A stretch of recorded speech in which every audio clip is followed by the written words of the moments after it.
Yep, got us 2 young boys. Yeah, but I'm not gonna write anything, but I got just in case. Fun to see them. You got a backup Some of the same teachers are still. I don't take notes. My kids did too, but they're a little older. Yep. Couple years older. My grandkids, Scary. my grandkids, both of them, one still goes there. She's To somewhere exotic. Maybe.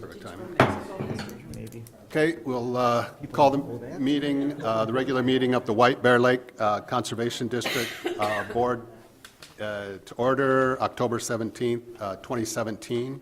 And just as a general comment, I'll remind everybody to speak clearly into the microphone so that if somebody does watch, they can pick up what we're saying. We have, oh wow, yep, we've got a good bunch. And before we get going, I'll welcome Brady Ramsey, a new member from Delwood. And Brady, would you just say a couple of things about you? And Sure. I grew up in Matamidi on the lake and lived in Delwood now for about 4 years. And married to my wife Heather. We've got 2 young boys, 5 and 7, go to Matamidi. And just happy to be here and help out. well, and welcome, and thanks for volunteering. Thank you. So we'll go to approval of agenda. Does anybody have any items that they would like to add or adjust on the agenda? Mr. Chair, I would like to add to 8D1, 2 VFW applications, one for February 10th for horseshoes on the ice, and one for February 17th for softball on the ice.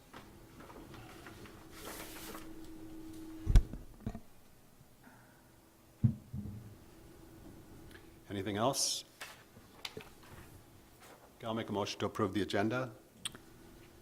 second. Okay, motion and a second. Any discussion? All those in favor say aye. Aye. Opposed, same sign. That passes. The approval, item 4, the approval of minutes for the September 19th meeting.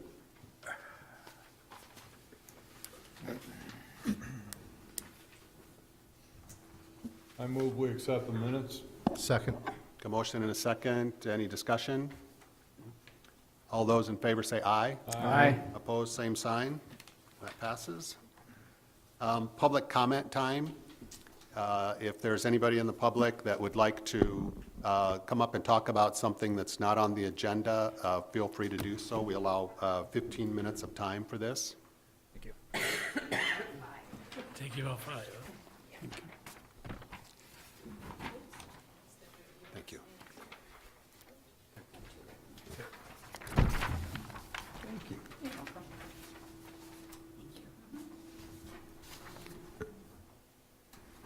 If you can just give us your name and your address, that'd be great. I'm Shannon Foster, and I live at 5011 Lake Avenue, which is the Shadowgay condominiums. And I also am a resident of White Bear, but I also grew up here on the south side.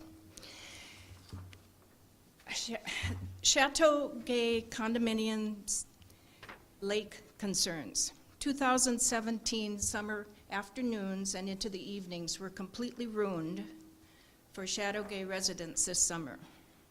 One resident has sold and another is on the verge of selling because of the abundance of noise coming from the party boats, flotilla, pontoons, power boats, jet skis, and rude occupants hanging out, drinking, and playing loud, obnoxious music. The boaters, partiers park for hours in the waters in front of West Beach and Shadowgay condominium complex. They play very, very loud, inappropriate music, so loud that residents cannot have a conversation and enjoy their decks with grandchildren, friends, and relatives. The children and families at West Beach, the adjacent beach, are also subjected to the same inappropriate music and at times reckless watercraft. They block exits and entrances to our dock and slips, and at times are rude when asked to move. Because of the congregation of swimmers, dogs, boats, water toys, safety and health issues are a concern. Boating accidents, fire hazard, and water quality. Chateau residents have frequently called the White Bear Lake Water Patrol to complain. The music is turned down when the call is made, and after the Water Patrol leaves, the music and chaos continues. This is my personal feeling, is that they have a scanner, because they can tell. Okay, thank you, Shannon. And we don't have this particular item in front of us, but I appreciate you bringing your concerns to the Thank you board. for- Does anybody have any questions for Yes, does Shannon? anyone have any questions? Mike? She's not exaggerating at all. Thank you. Yeah, we hear them over on the Matamidi side as well. I have to accept it as ambient lake noise, but it's Yeah. people need to be good neighbors. And again, it's not all of those people, it's a few. Right, right. And they're not necessarily White Bear people. They're people that put in at Ramsey. I see them come over, just put in and come around. Anything else? Thank you. Okay, thank you, Oh, Shannon. Did you have a question? No. Thank you very Okay, much. thank you. And others? Fletcher, would you like to speak about your item now? Thank you. I'm Fletcher Driscoll. I live at 28 Peninsula Road in White Bear, in Delwood. And I'd like to introduce also Jay Rendell, will kind of pitch hit for me. Jay is the ex-invasive species representative for the DNR. He's now retired, but he has a lot of experience in milfoil. So that's why I've asked him to come tonight. I'm here, first of all, thank you for doing what you're doing. I know it takes a lot of time, a lot of energy and everything, and I'm very happy that you're doing it. Thank you. And I was a member of the Lake Management Formation Committee in the late 1990s, and one of the primary things we wanted to do was to preserve the recreational quality of the lake. That was one of our main objectives. And frankly, we're losing the battle to milfoil. And I'm speaking now primarily from a sailor's point of view, but we water ski and we use power boats, and we have a situation where we're not gaining on this problem. In fact, we're losing. So we lose so much of the lake that it's pretty depressing.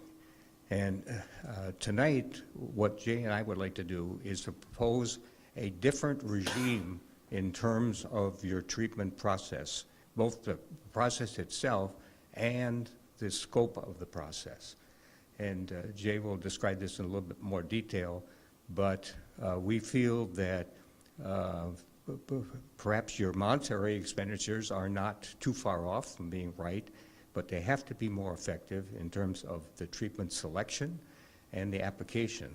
And one of the primary points that we would like to make as a duo here is that early treatment is certainly is necessary. I've talked to Mike about the fact that there's always a big gap of time between the time that you do the surveys and then the implementation of the treatment itself. And if that's a month, that's too late because it's already impinging on the sailboats that we race. And each of our A-boats travels about 22 to 25 miles, each boat on the lake, every race. And so we have a tendency to find all the milfoil everywhere.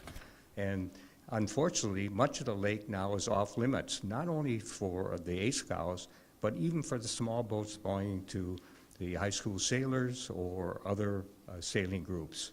And Jay, would you step up here now and take over? Hello, I'm Jay Rendell. I live at 4740 Stewart Avenue in White Bear Lake. And as Fletcher said, I was the DNR Invasive Species Coordinator for over 20 years. And I've sailed on the lake for over 40 years, or actually exactly 40 years. And I'm on the board of the White Bear Sailing School and the White Bear Yacht Club Sailing Division. So I'm very involved with all of this stuff, and I sail my boat out to the races every Wednesday night and Saturday, and I try to get through the milfoil, and so it affects me directly. And the points that we wanted to make today are, one, that there are large areas of milfoil that are below the surface, but they still greatly affect the sailboats, because the sailboats have either, like the Black Bear Yacht Club, keels that go down several feet in the water, or the scows that we race have, Fletcher's A scows have bilge boards that go down 6 feet into the water, and my smaller scow, they probably go down 3.5 feet or so. So if the milfoil is down there, even 2 feet below the surface, it's causing problems, and we can't sail through it. We can't. It stops us. And so we have to avoid large areas of the lake, and coming out of the Boatworks Bay to go out to the race course, I have to sail out to the middle of the bay and then sail out there, because I can't go along the north side of the bay there, up to where the island is and past the island. And there's a lot of other places that I'm not going to get into. I just wanted to give you that example. So the point for defining the problem is, it's not just a problem when it gets to the surface or a couple feet below the surface. It's a problem when starts to be a problem when it's 6 feet below the surface. And as Fletcher was talking about the timelines for treating, that makes a difference, because if it starts getting up above those areas, that's a problem. And it affects the Black Bear Yacht Club, the White Bear Yacht Club sailors, the sailing school that sails out of where the yacht club is. They have regattas, and they have classes there, and there's lots of milfoil up in that north side of the North Bay as well. And high school sailing regattas, they have to move those out away from where it's convenient to run them right next to the dock. They're changing kids back and forth between races, and if they have to go out further, that becomes a problem as well. And it's especially important. White Bear's had sailboats racing here since the late 1800s. So this is nothing new. We've been here way before milfoil and way before most of the people were here. There were people sailing competitively on the lake. And there's a large volume of sailing. Almost every day there's sailboats out there racing between the different yacht clubs. So it's very important that we maintain those opportunities. And if you take away a third of the lake, it makes sailing not as much fun and not as fair, because you're all confined in a smaller area. So some thoughts on treatment, things to think about. There's one thing that I don't know if anyone's mentioned it, but now that we have zebra mussels in the lake, people may have noticed that the water clarity, at least at certain times of the year, is even better than it used to be, which means that milfoil could grow deeper in the water and in new areas where it may not have been a problem before. Now, our quality was good, so I don't know that this is going to be a major issue, but it's something that could affect it. Treating earlier and broader would be beneficial. There's, the important thing with the treatments is to have contact of the herbicide on the plants as long as possible. And if we treat an area and the water moves, the herbicide moves, and it may not be effective in that area. So if we treated a broader area, we could perhaps reduce that problem. The surveying, I think, should be done earlier. The DNR will issue a permit if they know there's milfoil present. Doesn't have to be up to a certain point, which I think is a misconception amongst many people, that it has to come to the surface or it has to be a foot or two below the surface. That's not true. I talked to Keegan Lund, who's the aquatic invasive species specialist for this area, and he's the one that would issue the permits. And so he wouldn't have any problem with these points of doing things earlier, doing them broader, and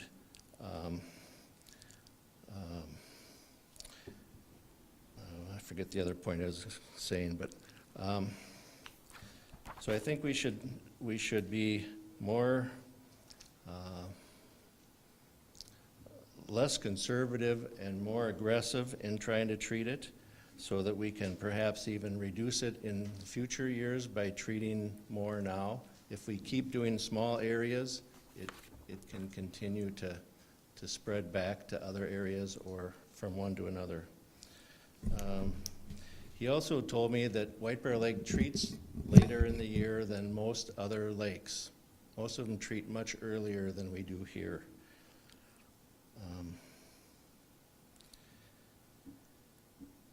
Okay, so as I said, we don't need to wait to get a permit or to treat until it's up to a certain point. We can do that early, and that's what we would like to suggest to the district, that's the approach we take, to improve the recreational use of the lake and to minimize the overall amount of milfoil that's present.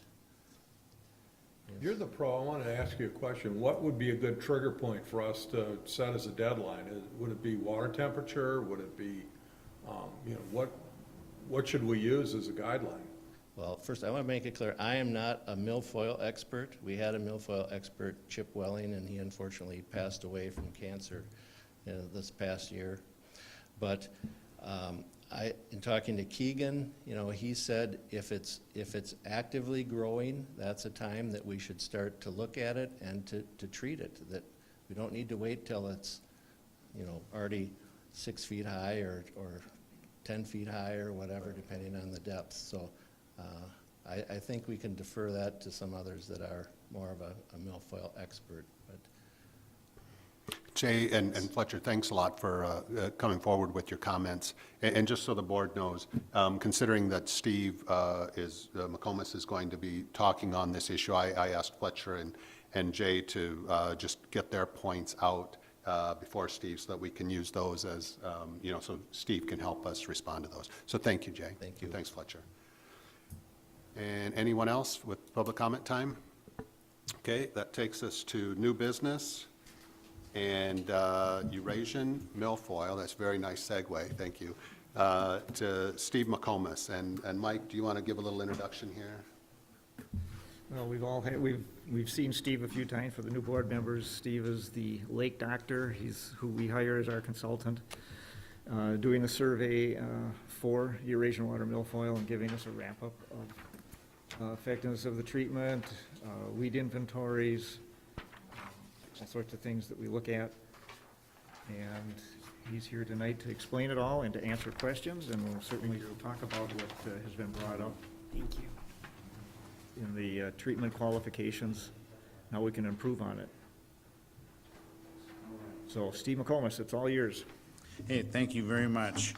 Well, I gotta admit, I'm kind of a short timer here. I've only worked on the lake for 20 years.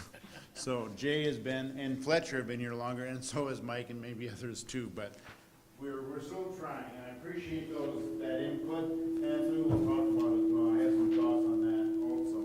I might use the overhead here a little bit, so others can see it, but these are kind of little pictures, but I do have some bigger maps on the back side. So, to start out with, see. Let me just turn this on, what do you think? I'm not sure how that works, but at any rate, so the idea is that we do what's called a meander survey. We go all the way around the lake, and typically we'll have some help. And Mike Bronto has been helping for the last few years, and Mike does know the lake fairly well, very well. So that's a big help. So we go around. Can I have you use the microphone? Can I use the microphone over here? Yep, that's perfectly fine. Okay, good, thanks. Could you, Lisa, Oh, Lisa. Yes, ma'am. do you turn this on underneath? Nope, I'll get you on there. Okay, good. Okay. Well, so it's a meander survey, and we've been doing this in June. In this case, typically late June, the idea that we treat it in early July, and that should give us all of July and then all of August.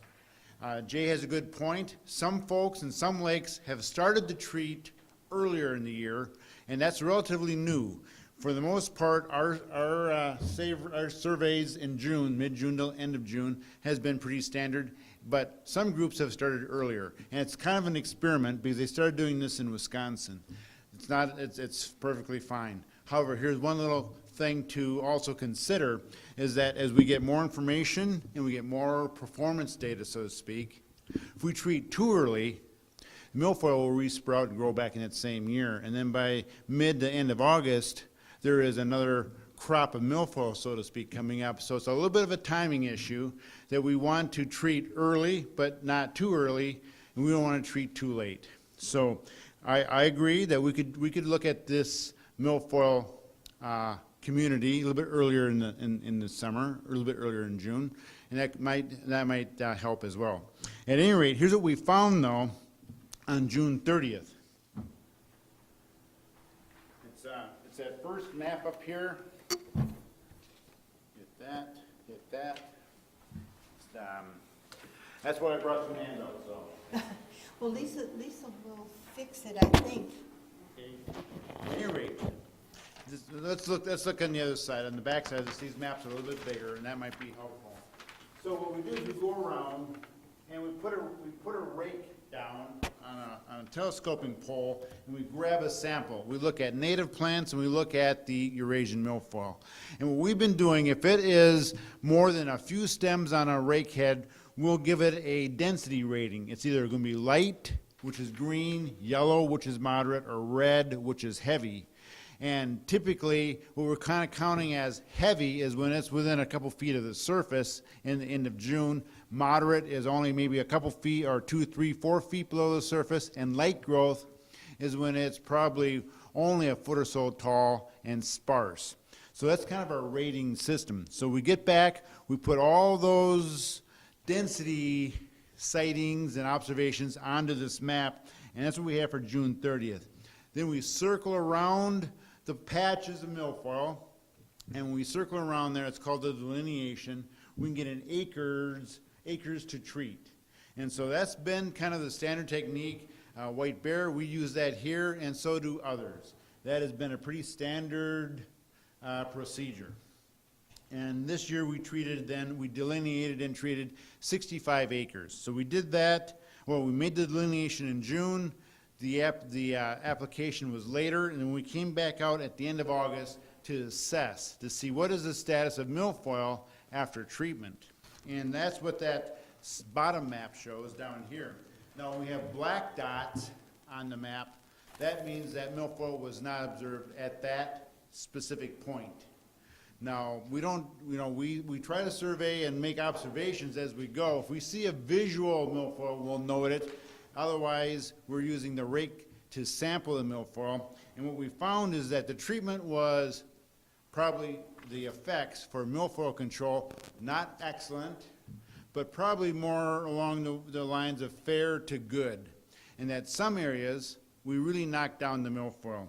Down in the southern end, in that southwestern area, a lot of black dots. We did not observe any milfoil within that treatment area. However, in the western basin there and around that point, Manitou Island Point, there was some milfoil present. So we had delineated that the treatment looks like it was not 100% effective. So when you see some yellows and some greens, that's milfoil that's there at light to moderate growth. We didn't see at this point. There's other milfoil in the lake, but on the gauge that we've been using, and we can adjust this in the future, but on the gauge we've been using for density, we did not have any reds. That doesn't mean that there weren't some reds out there, reds being the heavy growth matting at the surface, so to speak, at the end of August. But in summary, we had 65 acres to treat. The treatment was mostly fair to good, but not excellent. But the end result of the areas that were treated were satisfactory. Now, what's happening out there? If we look back on this other page, down there, this graph, we have a graph of herbicide treatments over the years, going back to 1988, really the first year it came in. And you can see that there was a couple of years there, not much treatment. We boosted it up to about 100 acres in 1992, and then milfoil was down for a while, and for a period in there, there was very little treatment. In fact, a lot of those acres that were treated were done by lake residents, and we went and got the records and put that on. the watershed, the conservation district was not really having to treat open water at this point. However, when lake levels started to go down, milfoil responded, because with shallower water, the light can penetrate all the way to the sediments and really stimulate Eurasian milfoil growth, along with other plants as well. But milfoil is certainly will respond to that increased sunlight, and also it was growing in new areas where it hadn't grown previously, because now low lake levels, getting sunlight down there. There was nitrogen in the sediments that hadn't really been tapped, hadn't really been used, because there hadn't been plant growth there in the past. So all of a sudden now there's sunlight, and milfoil has a lot of nitrogen in the sediments to work with.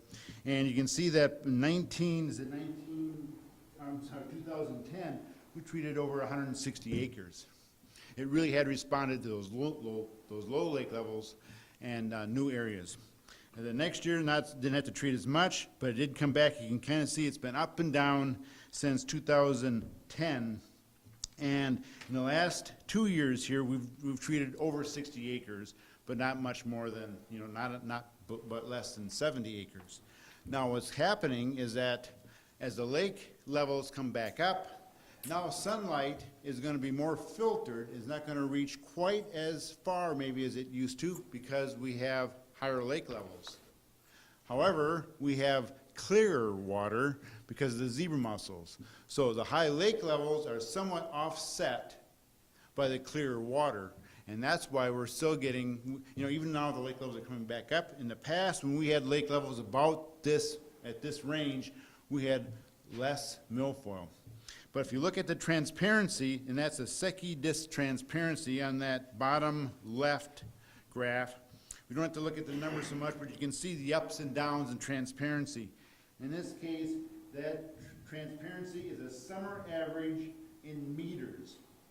So the best transparency was when the lake was at some of its lower levels, because of light coming down and abundant plant growth, and the plants actually cleared up the water and really kind of helped themselves, because now you had a better light field, and so it was kind of feeding on itself. Clearer water, more plant growth, more plants, it would help sustain that clear water.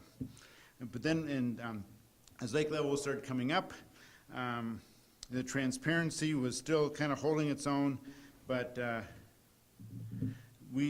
treatments were still in the range of less than 100 acres over the last few years.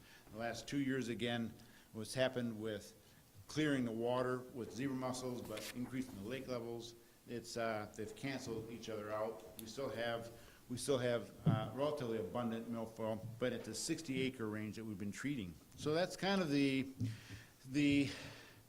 summary in a nutshell. We've been treating milfoil up to this point pretty much for recreational use, but more for for motor use. If we could maintain the milfoil below 2 feet of the water surface, that usually would clear the way for props. However, what we're finding out, the sailing tradition in White Bear is exceptional. There might not be another lake in the state with this type of tradition. And for sailing then, maybe we want to reconsider the level that milfoil is treated to. And that would mean treating more acres and earlier in the year to accommodate some of the sailing concerns. So it's certainly it's kind of a judgment call, and that's up to the board. We can delineate using the same methods, maybe a little bit earlier, and delineate the areas to treat, and then bring that back to the board as well. So that could be a little bit different twist in the future, that is to manage milfoil rather than for motorboat use, manage it more for sailboats and the 5 to 6 foot depth that we need be weed free. However, there's one other point to consider, and that is with the clearer water, we're going to get native plants growing as well.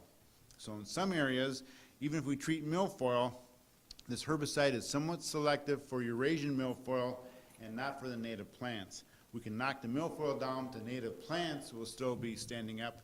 Sometimes native plants can be close, within 6 feet of the surface as well. So that's just another consideration. However, some of these beds are predominantly milfoil. And so we've been kind of tracking that as well. I don't have the final report yet, but every site that we go to, we're marking Eurasian milfoil and native plants and with densities. So when we get that, that'll be, sorry, I don't have that done tonight, but that'll be ready for the next meeting for sure in November. So that's kind of a overview of our aquatic plant program or Eurasian milfoil program. Some information on the history of herbicide use, water clarity dynamics, and then even how that all feeds in with the lake levels as well. So with that, questions? When you go to a deeper depth to treat it, is your treatment as effective as, if you get down 6 feet, is that gonna be as effective as when you're treating it at 2 feet? If the plant is actively growing, it can be effective. But when you're treating down to 6 feet, you're gonna probably need, well, depending on the depth, the applicator wants 2 parts, 3 parts, or 4 parts per million. So if we're treating in those areas, depth-wise, he's going to put that into his equations. It might be a little bit more expensive to treat some of those stands out there in a little bit deeper water as well. Is there anything that the gentleman mentioned that when you apply this herbicide and it moves in the water because it's a liquid, is there anything that's a solid that would go to the bottom of the lake that would be getting the actual root? You know, there is a herbicide that's granular. It's called triclopyr, and that is about 2 to 3 times more expensive, though, than the liquid. What they've been doing sometimes is that the applicator will make a pass over a treatment area, and then come back about 7 to 8 hours later and make a pass right adjacent to that where he hadn't treated earlier to get us a bit more contact time, because as it was mentioned by Jay, is that contact time and concentration are the critical factors for milfoil control. That is, you want maximize your contact time, the amount of time that herbicide is going to be on the plant, and also want to maximize the concentration, keep the concentration up. So sometimes if when the plants are down and they're only a couple feet high, you want a calmer day, that's for sure, because otherwise you have a higher tendency, higher probability of some of that herbicide drifting off. So you would over-treat an area to make sure that your contact time and your concentration were high enough to get good control. Is there better results with the granule herbicide? It's mixed. And sometimes you do get better results, but if the liquid herbicide, 2,4-D, is applied, properly, you should get good control with 2,4-D. Okay. Using the right concentration. I'm under the impression that you go out and survey the lake, and then the DNR's got to come out. I know how quickly they come out, and prove what you surveyed. And I guess it's a 2-part question. Are they efficient? Do they come out and take care of it quickly, or do the usual DNR takes forever a day? It kind of depends on their workload too, George. Sometimes they can be out there the next day. Sometimes it takes a week or so, and then the permit is processed And after then that. the other question I have is, do they usually approve everything you lay out? Usually they do. They do, they're not picky. They're not cutting back too much. I've done this long enough, and they have good confidence that we can delineate milfoil beds, that we're not really treating areas where there's no milfoil, for example. That's one of the advantages of an independent party doing the delineation, where sometimes the herbicide guys will say, well, yeah, I can delineate that. But sometimes you might be spending more money than you need to. Mark? Oh, thank you. Steve, when you do put the liquid down, does it just have to hit a part of the plant to kill the whole plant, or does it need to be immersed all the way down? No, this is a systemic herbicide, so if it can hit the plant takes up the herbicide and translocates it to the roots, and then it kills it from the roots on up. And what it is what they call a growth hormone mimic, an auxin mimic. There's growth hormones that's what this herbicide represents. And what happens is that when this plant takes up this herbicide, 2,4-D or triclopyr, which is the other systemic herbicide they've been using, it's the same basic idea, is that the plant grows so fast it kills itself. It's a growth hormone that mimics natural hormone, and it's very selective for Eurasian milfoil. So all you need to do is get some of it onto the plant, it translocates it down, but you need to get enough to hit the plant so that you'll get that effect. Thank you. Mike? Steve, also, the plant has to be growing when when Yes. this contact herbicide hits it. It can't be dormant. It has to be actually growing to take it in. That's So the right. conditions have to be right for it to be growing. That's right. And so it has to be actively growing, and that's also, you don't want to wait too long, because what happens, sometimes milfoil, like this time of the year right now, would not be a very good treatment approach, because it puts out this other attached algae, and it gets kind of encrusted with a whole variety of microbial things, and those actually will keep the herbicide from making contact with the plant itself. So when it's actively growing and you get that bright green, those bright green leaflets, that's the best time to treat. And actually, when we've been treating in early July, that should be just fine. And of course, the plant is growing before that as well, so it can be treated earlier. We treated on July 14th this year. Okay. The sailing season runs from Memorial Day to Labor Day, pretty much, right? We need to reassess our timeframes, if we can do it earlier. And Steve, I'm going to ask a question, but before you answer it, I'm going to ask a second. I want to know if you have an opinion at the moment on whether we should treat twice a year, as an example, an earlier treatment and a later treatment. But if we do treat either with a heavier dosage, say 8 parts, I don't know, instead of 4, or more than once, do we risk negatively impacting the water quality or anything else? And can you just talk about that for a moment? Yeah, you can have that potential if you get such a widespread kill that the plants die back in mass, and then they go down to the bottom. If they're all decomposing in the middle of the summer, like would happen, is that you lose oxygen in the bottom water. Phosphorus comes up out of the sediments right in the heat of the summer, and then could go into algae blooms, and you can get algae blooms from that type of an effect.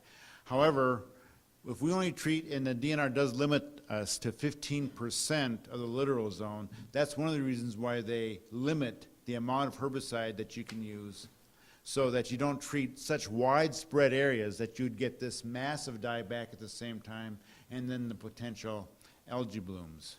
Now, when we talk about earlier, when we're talking about 2 treatments, I kind of mean 1 treatment at 8 o'clock in the morning and coming back in the afternoon, about 6-7 hours later, to treat that same area, to give it a double dose right on the same day. You can treat early in the year and then come back and treat later. That's going to cost twice as much money.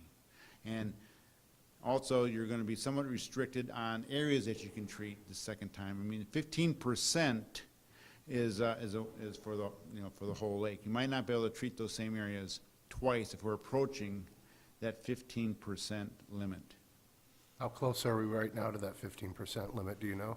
We can go up to about 100, I think a couple years ago, we maxed out about 160 acres. Okay. Would be about that 15%. Now, as lake level is coming up, we got a little bit more surface area, we probably have a few more acres. And then what is the earliest you would think that it could be treated in the year? So May, June, middle May? There's advantages and disadvantages to when we treat. So, for example, milfoil does not grow up to within 5-6 feet of the surface all around the lake. It will do that in some patches, and we're pretty sure that by June 30th, we're able to spot most of the potentially heavy growth, and that's what we're treating. If we go out earlier, some folks are out in late May, early June, but milfoil is only probably about 1 foot or 2 tall, and you could treat that, but it might be that by mid-July, end of July, that milfoil might never have gotten much past 1 foot or 2 foot tall.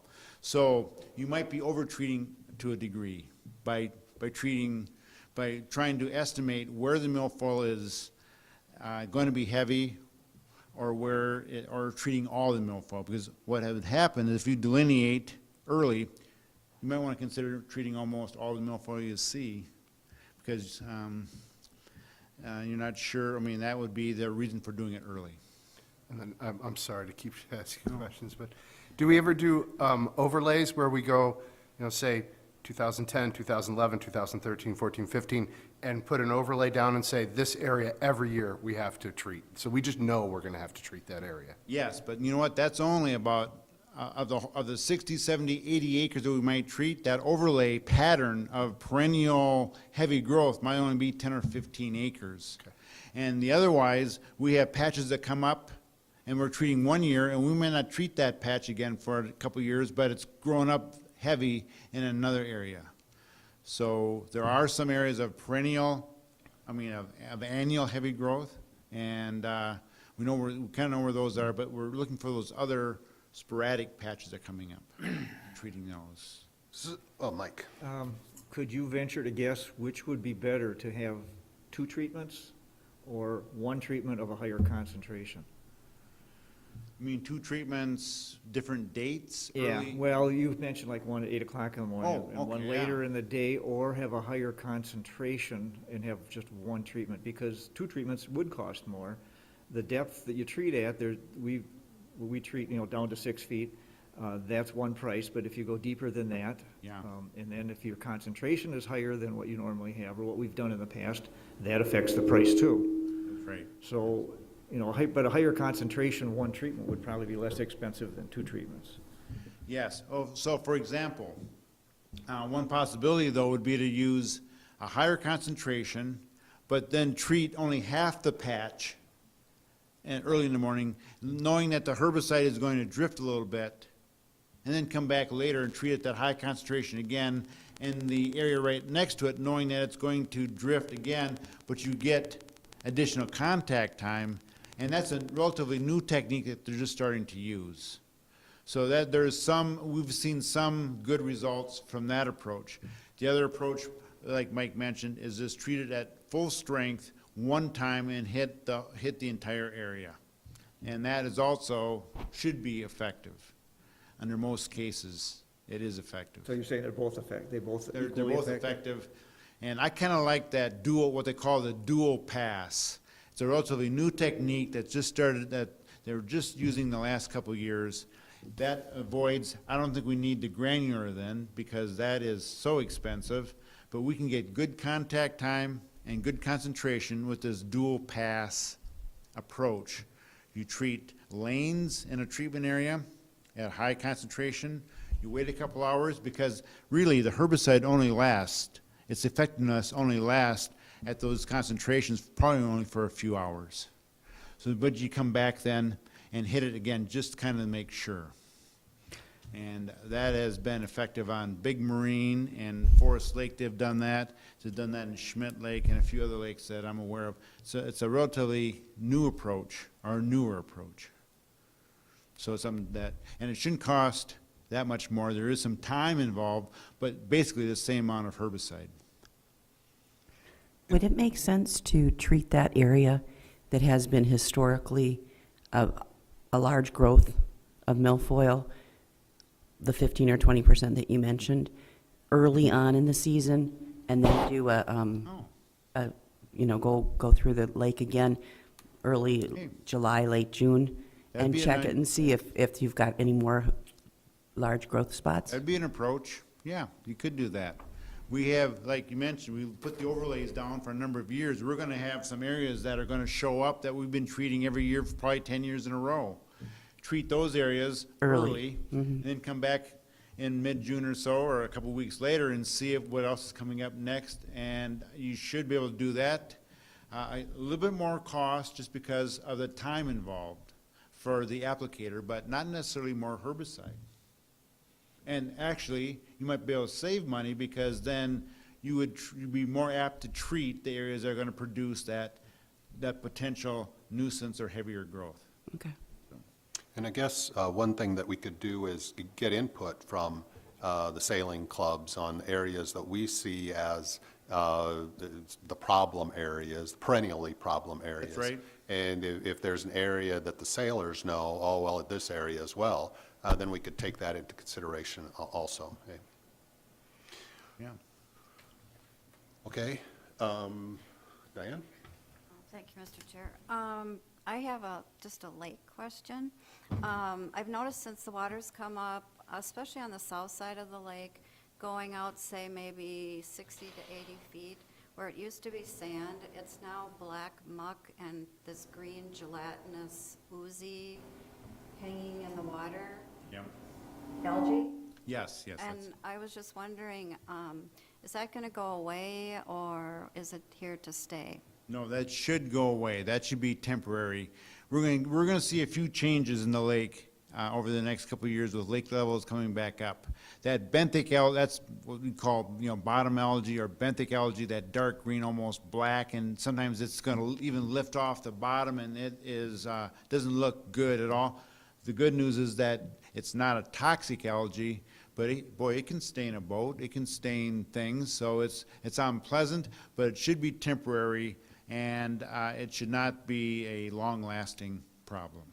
Temporary, Year or two, okay. another couple growing seasons, and then it'll be back to its old Sandy beach? it should be, unless the hydrology or the current, as they move around the lake, should have changed. And once the currents get reestablished again, a lot of that stuff will actually be kind of washed away. Water moves in this lake about 1 centimeter a second. It's always moving. And sometimes you have water moving on top of water, but there are currents that are constantly moving in the lake. And so you can have something in the south end of the lake, and in a day, if it was just riding the currents, it could be at the other end of the lake in 24 hours, even with no wind. Just light, the heat and which would generate some wave action, horizontal movements. Thank you. Mike? Steve, early on this summer, we had an algae bloom. It was like a green cotton that was on top of plants, and we had a resident write us a letter about it. Could you explain what that is? Is it detrimental? It goes away, I know. Yeah, it does. That happens when, again, with lake changes. That's also a benthic algae. It starts growing on the bottom. It gets sunlight, and in clear water, it fills up with gas vacuoles, and it'll actually float up to the top because it wants to maximize light. It's down on the bottom picking up nutrients. It floats up to the surface then and gets maximum light and gets 2 or 3 more generations going. And once it runs out of phosphorus, it'll settle back down again. It puts out resting cells and settles back down to the bottom. And that season or that crop, it can last 30, 40 days. So if it starts in May or June, it could persist through July and even into early August. And some lakes, boy, I've seen it pop up in May. Other lakes, it's coming up more in early June. But that's a filamentous algae. That can happen every year, or? It shouldn't happen every year. It depends on snow cover, water clarity, water levels, and things like that. It could happen next year in some other parts of the lake, but it doesn't happen. It's not usually, again, a perennial problem. It seemed to go away, but you can still see some areas, if you look down, where there's kind of a brownish ball of cotton Yep. laying down there. And some of it's sometimes it's cottony, and sometimes it's real slimy. You put your hand through it, it just goes right through your fingers. It's all green algae, and different species have different types of, I guess, slime factors. Some of it's kind of cottony, others it has a lot more polysaccharides, and it's a lot slimier. But it's a natural occurrence, it's not a detriment to the lake. And it doesn't mean that there's pollution or anything else. It's a naturally occurring type of filamentous algae growth. It can occur anywhere, including the boundary waters. Steve, can you talk for just a moment about other invasive species that we ought to be on the watch for, anything that we should be considering as a board for future? I know that's a real broad question, right? But you have some pretty broad experience, so what do you think about that? There are some species out there. Some are way out there. Some are closer. There's this thing called rusty crayfish, it's not moving around very fast. It's in Leech Lake and a few other lakes. We don't want that in White Bear, but it is not colonizing many new lakes in a year, so that's kind of on the watch. But the one that's probably most prominent in the news right now is this thing called starry stonewort. And that is a macroalgae, it's called, which is a fancy word for a big algae that's all strung together. And a good example of a macroalgae is this thing called chara that we have in the lake, or they also call it muskgrass. And chara is the same thing. In fact, it's closely related to starry stonewort. Starry stonewort is an invasive species, and it's up in Lake Coronis right now. It covers about 200 acres. And I've been working with the group up there. They are trying to find the best ways to control starry stonewort, because here's what can happen in some cases. Under good growing conditions, in 4 feet of water, we can have these mats that are 3 feet thick. And so you have 1 foot of open water, and that's not good for fish, it's not good for swimming, and that can be a potential problem. However, in other lakes, where it's just been found, a new infestation, and almost always they've been showing up at the boat landings, Lake Sylvia in Wright County, and also Rice Lake, which is over in Stearns County. I've been working with those groups. So far, they are contained in the public access. So as a board, if starry stonewort was to be first identified, and usually it's going to be identified at the public access, I would try to be very aggressive. Copper sulfate's what they've been using, because that's an algicide, and this is an algae. And I would treat it probably 2 or 3 times in a year, in a summer growing season. But theoretically, if you get it early, you only need probably treat less than an acre. But I think the idea would be to try to contain it in public access so it doesn't get out and spread around further into the lake, because then it has potential to be a problem. We're not sure what all the drivers are for this macroalgae yet. I mean, in some lakes, like in Coronis even, it's light growth in some areas and heavier growth in other areas. We don't know what drives that. We have better ideas of milfoil and curly-leaf pondweed, but this is so new that we're we're learning as we go. So that's probably the main new species to keep an eye open for. And so if I understand correctly, the best defense at the moment is to continue boat inspections and education of the public to try to keep people from, encourage people to do the right thing and not transfer water from one lake to the other. That's right. And even Ramsey County is sponsoring some surveys at boat accesses, which have been primarily for zebra mussels. But the group that's doing that is also on the lookout for starry stonewort, since that's where we found it. It's only in 11 or 12 lakes in the state, but it's been showing up at the public accesses. So a public access quick survey, some rakes and even some snorkeling is a handy way to spot a relatively new infestation. So far, it's not in the metro area, but it's right on the borders, Wright County, Stearns County. That's probably the biggest new species out there right now that we're on the watch for. Okay, any other questions for Steve? All right, thank you, Steve. You're welcome. And thanks to you, Mike, and for the work you guys do. Thanks, Steve. Thank you. Oh, you're welcome.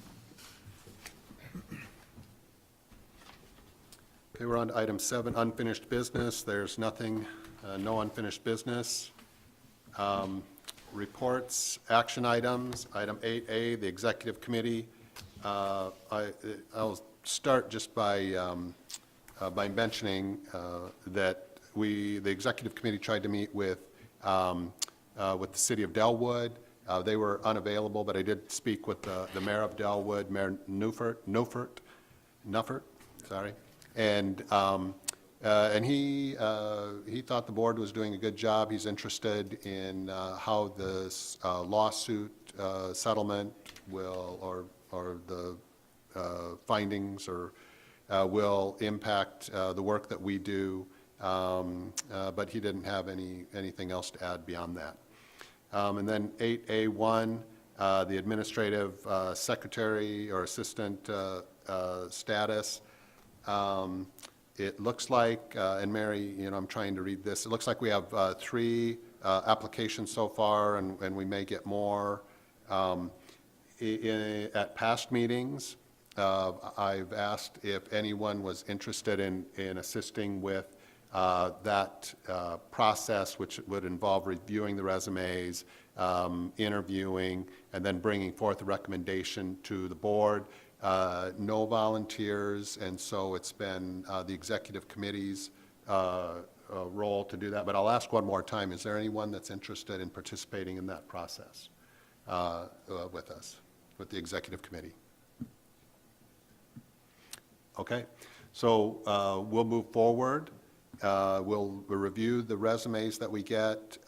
We will reach out to a few candidates and ask, set up interviews. And if all goes well, we're going to try to have a recommendation for the board at the November meeting. That seems a little optimistic sitting here today, but we'll do what we can to make that happen. Any questions on that? Scott? Where did we finally decide to, say, advertise and post this? Press publications, the League of Minnesota Cities website, our website. Yeah, it's on our website. And just wondering, if you only got 3, there's not a whole lot. Right. And Mary, did we advertise anywhere else? No. Okay. That was it. And the application form was a little slow in getting on the website. So as they came in, I sent them an application form, which is the reason that I extended our deliberations, or your deliberations, to the 27th, because those application forms will take a little bit to filter back here. But it is on the website now. Okay, so again, we have 3 and we're expecting more, so hopefully we'll get a good. Okay, yeah, I would just, be concerned if, whether where we did put those, they wound up getting into the job aggregators, like Indeed.com or Monster. And I suppose you could go out and look there and see if they've picked it up, because they're always trolling for stuff like that, and they pull them into their aggregation site. But that's where most people look for jobs, Okay, so. I'd also Great. suggest trying Craigslist. That's where I've got 8 employees for my business, and that's whenever we need somebody, that's where we go. It's free and lots of people use it. okay, so we'll take a look at that. Any other questions, comments? Have we tried the White Bear Press? Yeah, it's in all the Oh, press sorry. publications. Okay, gotcha. Okay, then we'll move on to, 8B, the Lake Level Resolution Committee is inactive at the moment. So 8C, Lake Quality Committee, Mike? Lake quality, water level today is 923.09. 923.09. That's 6 inches higher than last year at this same time. And it seems to be holding its own quite well. Of course, we've had a lot of rain, and that's really good. The water temperature is 54 degrees. Last year at this time, it was 55 degrees, so that's in order. Cooling down. And 8C3, the last thing, 2 budgeted items, that the buoys are on the treasurer's report tonight to pay, and then John Redpath has taken over, taking out the buoys for me. I've done it about 10 years, and now he's taken over and is gonna take out the shallow and put in the shallow water buoys, and then that'll be on next month's treasurer's report. Any questions? Okay, thank you, Mike. 8D, the Lake Utilization Committee, Mark? I'll just go down it as the agenda has it. Permits, permit applications. The first one is the Rotary Club, and that's for the Barely Open, the annual golf event. Same as last year. And let's see, that's going to be on Saturday, February 3rd, Ramsey Beach area. My committee moved to approve, and I so move. Second? We have a motion and a second. Any discussion on that item? All those in favor say aye. Aye. Opposed, same sign. That passes. The next one is the Special Olympics. That's the Polar Plunge. And again, same as last year, same area, same location, same folks running it. I think,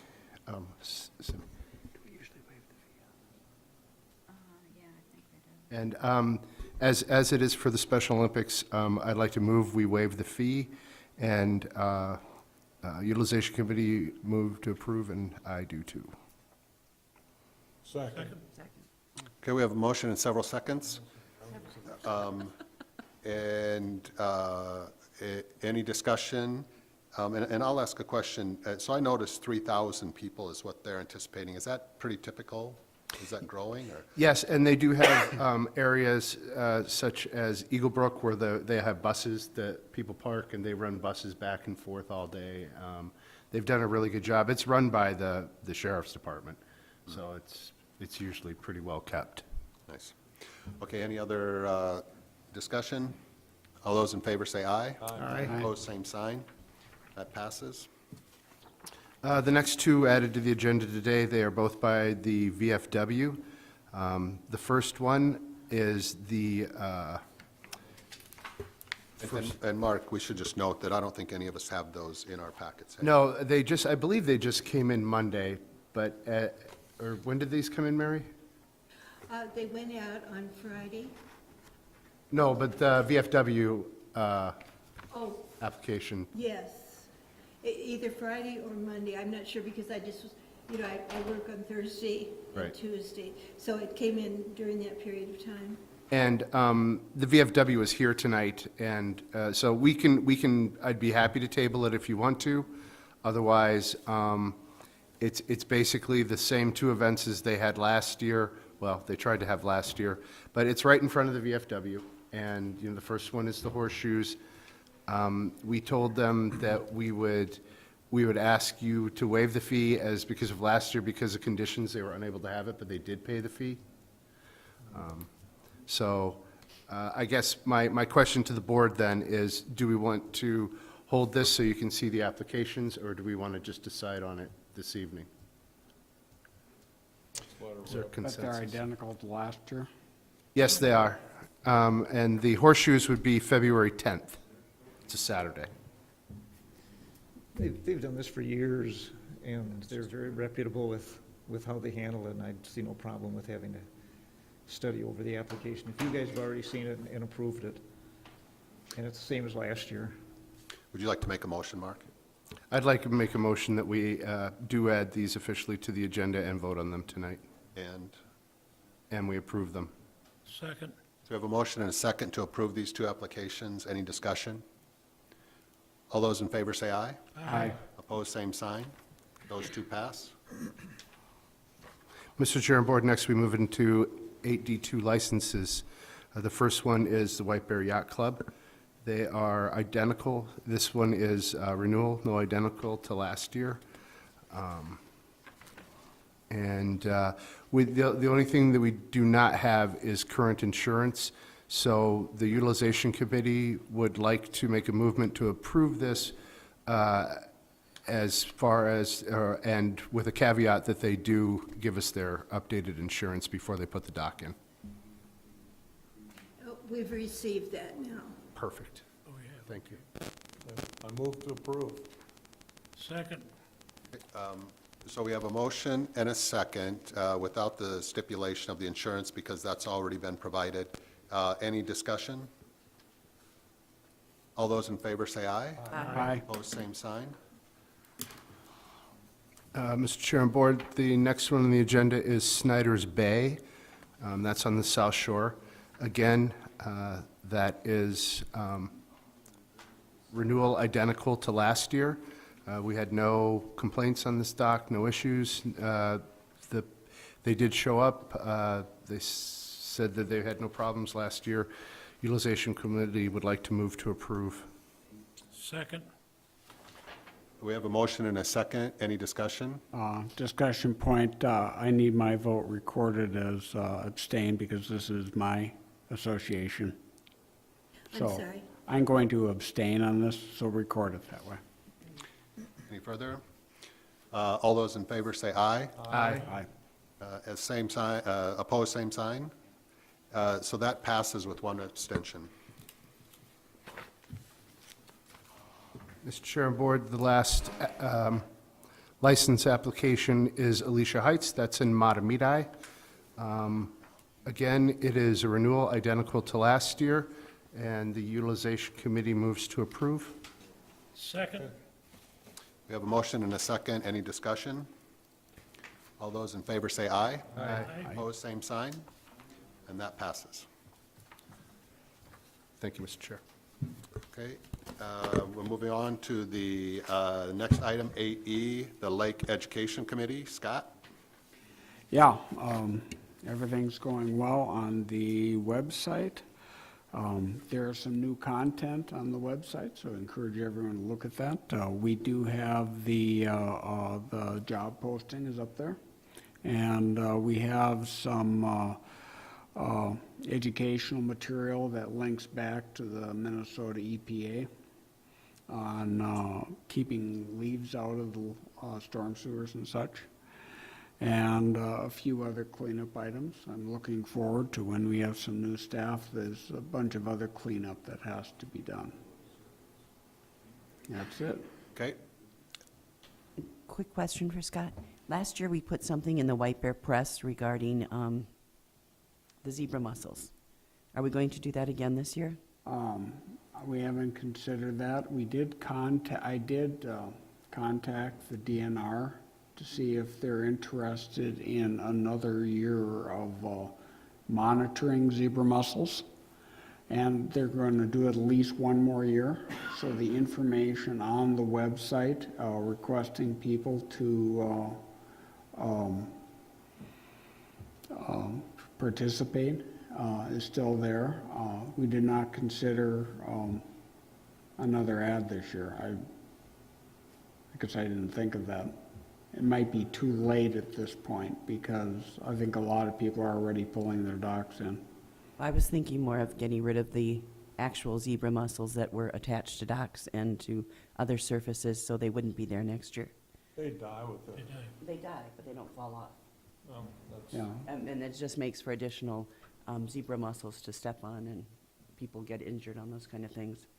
Yeah, I mean, normally if you pull the docks in and you set them out where they dry over the winter, they're not going to survive to the next year. No, they don't survive, but they stay on. What's that? They don't survive, but they still are on the No, boat they lifts would and the be docks. dead but still stuck on. Correct, and then next year they just attach themselves to the dead ones. Again, yeah. I mean, So you have probably, you have additional area that people can step on and hurt themselves in the future, is what I'm thinking. you know, I'm, Jay, do you have any comment on this? Yes, members, while I was at the DNR, I did write several of the regulations related to this, and we allowed for people to, once the equipment is out of the water, and it's out of the water for a long time, or especially frozen over the whole winter, none of those things are going to survive when you put them back in the lake in the spring.